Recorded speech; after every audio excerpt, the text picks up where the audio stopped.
नमस्कार, ये आकाशवाणी शिमला है। अब आप नीतू वर्मा से कोविड-19 पर विशेष समाचार सुनिए। प्रधानमंत्री नरेंद्र मोदी ने कहा कि स्वच्छता अभियान से कोरोना वायरस के खिलाफ संघर्ष में महत्वपूर्ण सहायता मिली है। कल नई दिल्ली में राष्ट्रीय स्वच्छता केंद्र का उद्घाटन करने के बाद प्रधानमंत्री ने कहा कि अगर कोरोना वायरस 2014 से पहले देश में आया होता तो स्थिति बहुत खराब होती।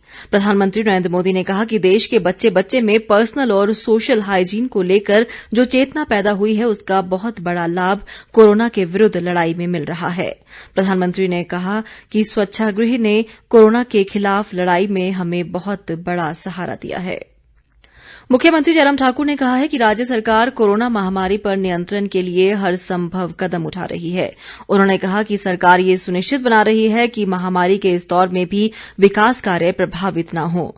उन्होंने कांग्रेस नेताओं पर महामारी को लेकर भी राजनीति करने का आरोप लगाया। मुख्यमंत्री ने कहा कि लोगों ने पीएम केयर व सीएम कोविड फंड के लिए उदारतापूर्वक योगदान दिया है। स्वास्थ्य मंत्री राजीव सैजल ने लोगों से कोरोना संक्रमण से बचाव के लिए सरकार द्वारा किए जा रहे प्रयासों को सहयोग देने का आह्वान किया है। उन्होंने कहा कि कोरोना मामलों में हो रही वृद्धि को रोकने के लिए नियमों का पालन किया जाना आवश्यक है। सैजल ने कहा कि लोगों को कोरोना वायरस से बचाव के लिए जागरूक करने के लिए स्वयंसेवी संस्थाओं और विभिन्न स्तरों पर चुने हुए प्रतिनिधियों को मिलकर कार्य करना होगा।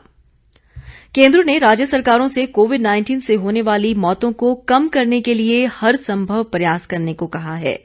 केंद्रीय स्वास्थ्य मंत्रालय के अनुसार केंद्र, राज्यों और संघ शासित प्रदेशों के समन्वित, श्रेणीबद्ध और सक्रिय कोविड प्रबंधन के कारण राष्ट्रीय स्तर पर कोविड की मृत्यु दर 2.04% पर आ गई है।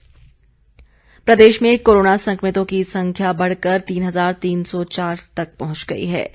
आज अभी तक विभिन्न जिलों में 40 नए मामले सामने आए हैं। इनमें से चंबा जिले में सबसे अधिक 23 मामलों की पुष्टि हुई है। हमीरपुर जिले में 7, सिरमौर में 4, बिलासपुर में 3, कुल्लू में 2 जबकि शिमला जिले में 1 नया मामला सामने आया है। स्वास्थ्य विभाग द्वारा जारी बुलेटिन के मुताबिक अब तक 2,118 लोग उपचार के बाद ठीक हुए हैं और 1,145 सक्रिय मामले हैं। बीती रात नैरचौक अस्पताल में हमीरपुर के एक 74 वर्षीय बुजुर्ग की मौत के साथ राज्य में अब कोरोना संक्रमण से मरने वालों की संख्या 13 हो गई है। इस बुजुर्ग व्यक्ति को 28 जुलाई को हमीरपुर से नैरचौक अस्पताल शिफ्ट किया गया था।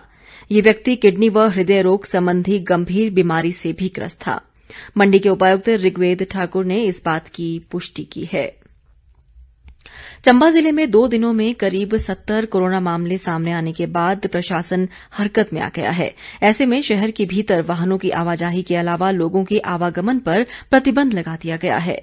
प्रशासन ने नगर परिषद के 8 वार्ड सील कर दिए हैं। इन वार्डों में एक्टिव केस फाइंडिंग अभियान चलाया गया है और लोगों से घरों से बाहर न निकलने की अपील की गई है। उपायुक्त विवेक भाटिया ने बताया कि नगर परिषद क्षेत्र को छोड़कर अन्य स्थानों में स्थिति पहले की तरह सामान्य रहेगी। वहीं ऊना उपमंडल की ग्राम पंचायत लोअर बसाल व लाम गांव के अलावा अंब उपमंडल की ग्राम पंचायत नारी और छपरोह में कोरोना संक्रमण के मामले आने के बाद संबंधित क्षेत्रों को कंटेनमेंट जोन घोषित किया गया है।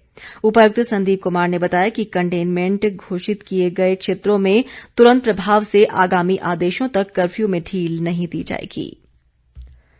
देश में कोरोना संक्रमित मरीजों की स्वस्थ होने की दर बढ़कर 68.32% हो गई है और अब तक 14,80,885 रोगी उपचार के बाद ठीक हुए हैं। मौजूदा समय में देशभर में 6,26,747 कोरोना पॉजिटिव विभिन्न अस्पतालों में उपचाराधीन हैं। देश में कोरोना पॉजिटिव लोगों की कुल संख्या 21,53,011 हो गई है। देश में कोरोना संक्रमण से अब तक 43,379 लोगों की मौत हो चुकी है। स्वास्थ्य मंत्रालय के अनुसार पिछले 24 घंटों के दौरान देश में कोविड के कुल 5,98,778 नमूनों की जांच की गई। इसी के साथ ये समाचार बुलेटिन समाप्त हुआ। हमारा अगला बुलेटिन आप सुन सकते हैं शाम 6 बजे। नमस्कार।